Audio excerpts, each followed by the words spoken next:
That thing is a giant. He is going to be lunch. These are really nice sweet meat on these guys. Claws as big as my hand. More big crays. G'day everybody and welcome to another Let's Go Fishing video. It is a freezing cold winter's morning. I've just launched the boat in Lake Mulwala. I've run all the way up to the top of the lake in the dark. Freezing run, really rugged up. But doing something a bit different today. I am going to go for Murray Crayfish. I'm going to throw the hoop nets out for a Murray Cray. Come up the top end of the lake because there's a bit of a flow, bit better for the crays. So going to throw all the hoop nets out now in the dark. I've got them all baited up, ready to go here. And then I'm going to have a bit of a fish. See if I can land a Murray cod, throw a few lures around on first light. And then I'm going to pull all the cray nets once it gets light and see if I can get a cray to eat and do a bit of a catch and cook with a cray. Bit of fishing as well. Just going to be a fun morning on the lake. Looks nice and calm, no wind, so I'm going to get these cray nets in the water before it gets light and then have a bit of a fish. But here we go, bit of a Lake Mulwala catch and cook. Just got the rope, the float with my name and details and numbers. Bit of chicken fillet as bait, but looks like a good spot here, so it's where the first one's going in. Nice big cod here on the screen. Looks like he's really close to the surface. Give him a cast here.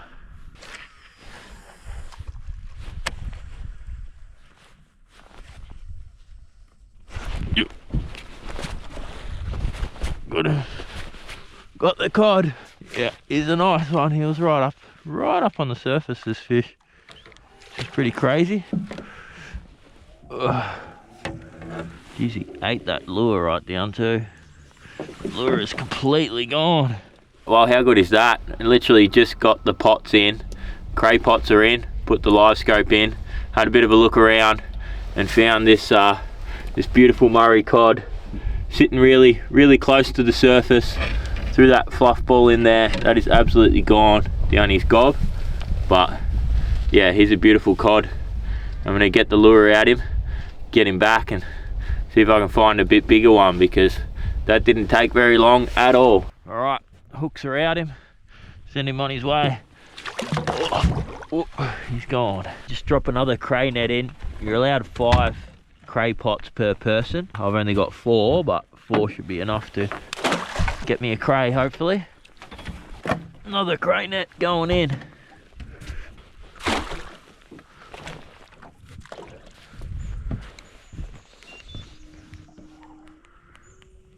Well, it has been a beautiful morning. Got that one fish early and then I did see another really big one on the screen, but just wasn't interested in anything. It's light now. The pots have all been in for about half an hour.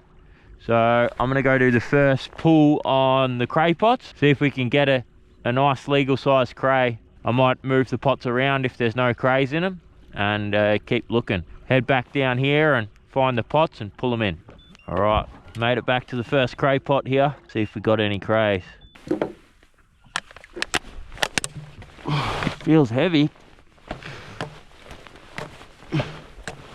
Oh yeah, we got crays. Oh, we got crays. That is an absolute monster, that thing over there. Holy moly, that thing is a giant. So we can get rid of this guy straight away. He's going to be undersized. He may be size. We'll quickly measure him. But that thing there is a monster.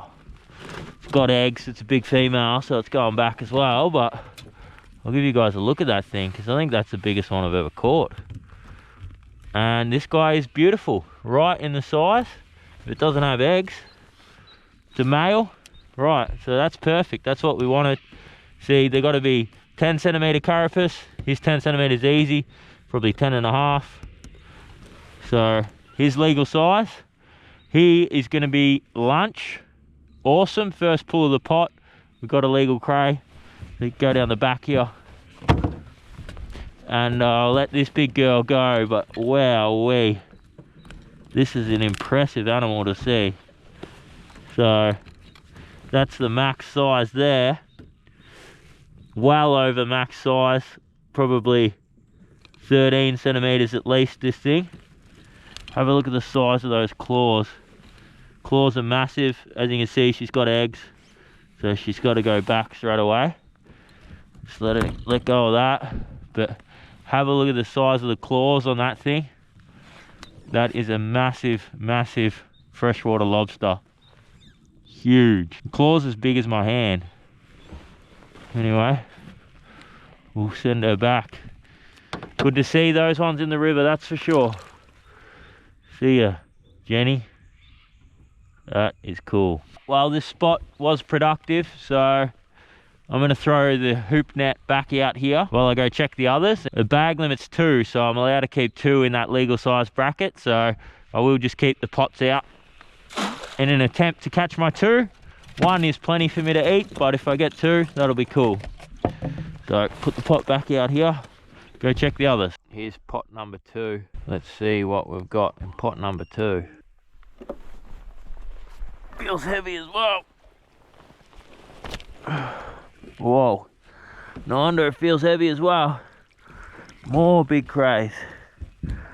Wow, we've got another absolute monster. Doesn't look like we've got any eggs. So, oh, that's max size. This one is just right on max size. Just double check, so that is definitely max. You gotta go in behind the eye there. Oh, it is just right on the end of the carapace. You could, oh yeah, you could say that he's just in size to the size bracket, but it's a female with eggs anyway, so that one's got to go back. This one here has definitely got to go back because it's too small. Man, they can get tangled up like no other in those pots. They're just so spiky. He's undersized. He's back. And this other big bugger here, which is just on the outside of the pot, gone and got itself tangled. It's a male. It doesn't have any eggs, so if he's in the size bracket, we could keep this one. And he is. So he's just under 12 centimeters. You can see there, probably about 11.9. Just goes over the end of his carapace. The middle, it's got to go to the middle of the carapace. From the eye slit to the middle of the carapace. Alright. So that is the other legal size one. Yeah, he's definitely in the size bracket. So that is the other one. That's my 2 already, so time to go pull the rest of the pots out, and that's it, done craying for the day. So even though I got my 2 crays, I still got to pull in the remainder of my pots, get them out of the water. So I haven't pulled this one at all yet this morning, so it'll be interesting to see what this has got in it, even though I have to let them all go, which is fine. 2's plenty for me. Yeah, pull this in and let them all go and get all my pots in, and then I can go fishing because it's still early. Oh, snagged. And lucky I wasn't relying on that one for the feed, because nothing. Just got to go get those other 2 pots now, and that's it for the craying. This is the second last pot. Just got to retrieve it, pull it in, so I got to let whatever's go in it. I don't know if there'll be anything in it though, because we only dropped it 10 minutes ago. Oh, look at that, we got one. We only dropped that in kind of 10 minutes ago, and it's already got a cray in it. Come on, let go, buddy. Just a little fella. See you later. This is the last pot. Last one to pull in.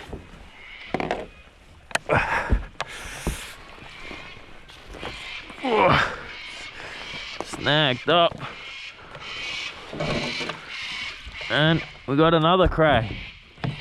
He's would be just undersized too. Just undersized, and it's got berries, that one. So let her straight go again. Thank you. So spiky it hooks into my glove. Alright, well, that's it for the crane. It didn't last very long. I think it's only 7 o'clock. That's been a great start to the morning. Bagged out on crays already and caught that nice Murray cod in the dark before I pulled the pot. Just give you guys a quick look at these crays.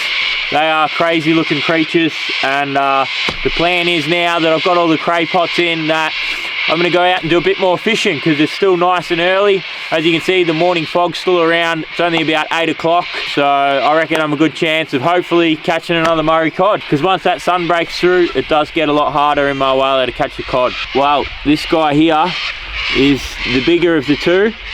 He's just under that max size limit. He's a male. As you can see, he's a male by the two little knobs on his back legs. That shows he's a male, but he's got beautiful big claws. One of them's a bit damaged there on the end. There'll be plenty of meat in him. And this is the other one. Still a beautiful legal size cray. He's about 10.5 centimeters. These are really nice sweet meat on these guys. See if I can get the camera to focus in on them. Man, they're crazy looking animals. But what I'm going to do is I'm going to do a little cook up on a fire and have these guys for lunch a little bit later. After I'm done fishing, I'm going to cook them up because they are delicious. But yeah, your bag limit is only 2, and they got to be in that size bracket. So I'm going to put these guys down the back and head off for a bit more fishing before that sun breaks through.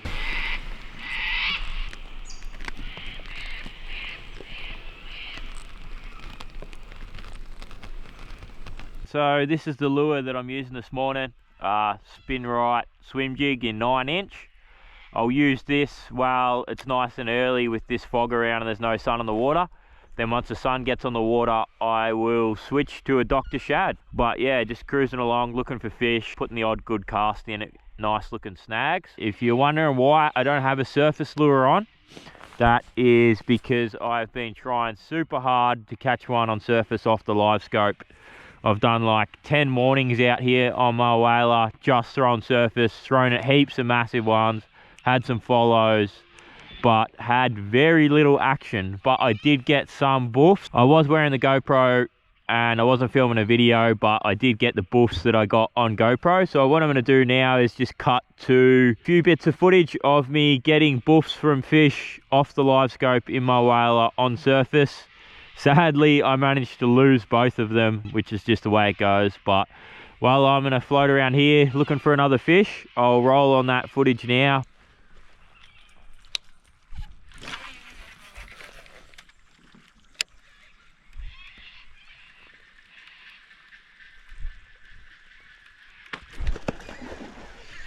Yeah. Got him. Got him. Finally got one to eat surface off the screen. Finally. Oh, man. I have thrown surface at so many Murray cod with the live scope and never had one eat it. Finally. Oh, it just came out. You're kidding me. It just came out right there. Oh man, still haven't got one on the surface.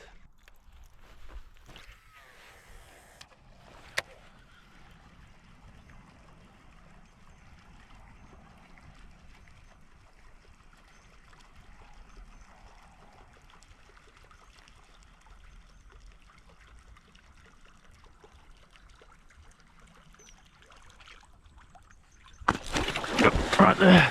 You are kidding me. You are kidding. Oh, came out right there. That was crazy. So crazy. So, as you see there, you can get buffs off the surface lure on the live scope. It's definitely been pretty tricky for me, and I'm looking forward to the day that I do land a big one by fishing surface. Cool bit of footage there. A couple bits of footage, and yeah, I haven't seen any more fish, but I'm still looking. Hopefully I can find another one before that sun gets on the water. Well, that is it for the fishing. It's well and truly past prime time now. It was really good to get a Murray cod though this morning. Pretty happy with that, to get the Murray, cod and cray double in one morning. I've been catching a lot of big fish in my whaler on those swim jigs over the the last couple of weeks. I haven't been doing heaps of filming. I just kind of been ducking out for an hour or two here or there when I get time. So I'll roll a couple of bits of footage of a couple of the fish that I have caught over the last couple of weeks. Didn't get the bites on film, but did hold the fish up to the camera. So I'll just roll on those now. Spewing, I didn't throw the surface paddler at this one because he just absolutely smashed that swim jig. As soon as I threw it in there, he was just all over it, just grabbed it. I was trying to look for my lure and that on the screen, but no, he just grabbed it straight away. So yeah, absolute cracker of a fish. Swim jig got him right in the lip.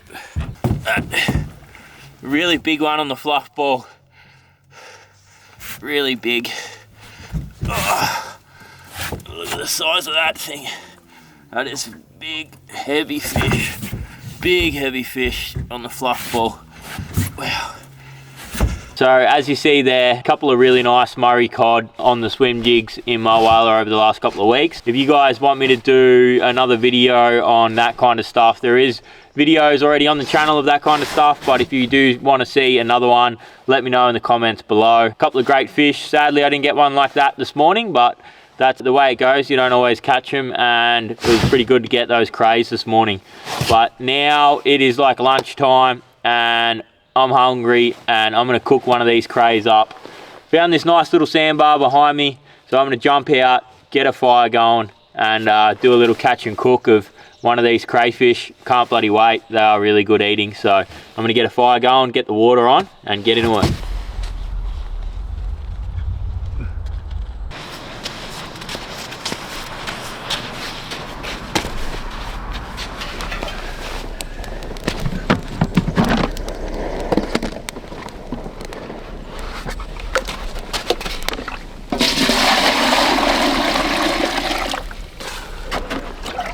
Alright, so now we've got the fire going something decent. I'm just going to get out chopping board, lemon and salt, and I'm just going to put half a lemon in the water, bit of salt, and then I'm going to get that water on the fire to boil, and then I'll have the cray go in the boiling water, bit of Kewpie and a roll and a bit more lemon juice, and I'm just gonna have a crayfish roll beside the river.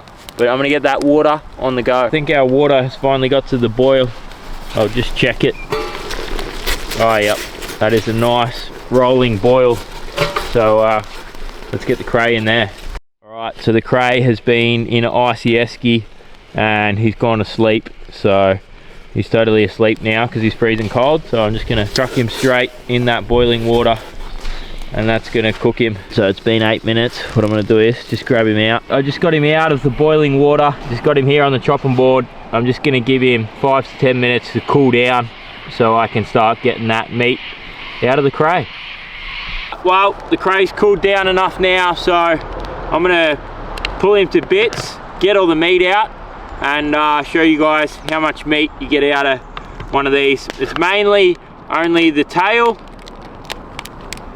and the claws that you get most of the meat out of. There is a little bit of meat in the body, but it's not a lot. So I'm gonna get all this out and show you guys. Alright, it's super handy for the claws to have like a pair of pliers, or you can use the back of a knife to just squash it so you can then break it apart and get all the meat out of. Well, that is how much meat you get out of the tail and the claws. I've just got the tail and the claw meat there. I'm gonna eat some of the legs that I got there afterwards, but for now, this is enough for my sandwich. So what I'm gonna do is just put lemon on it, nice bit of lemon, bit more salt, and then I'm gonna put this inside the roll, and this is lunch. This is the catch and cook.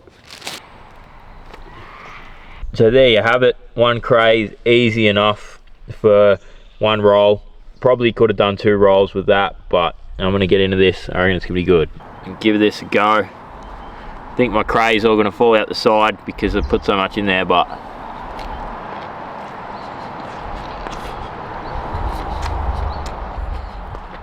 yeah, that's really good.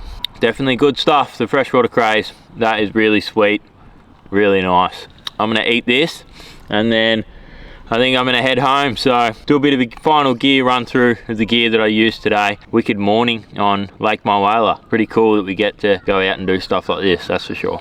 Heading way back down in the lake to the ramp, but I just thought I'd do a quick gear run through. The rod that I caught the fish on this morning, Samaki Zing Gen 3 swim bait rod. It's with a 300 size bait caster, 50 pound X Braid full drag, 60 pound X Braid leader, that's a slim and strong, down to the spin right swim jig. That was one of the combos that I used this morning.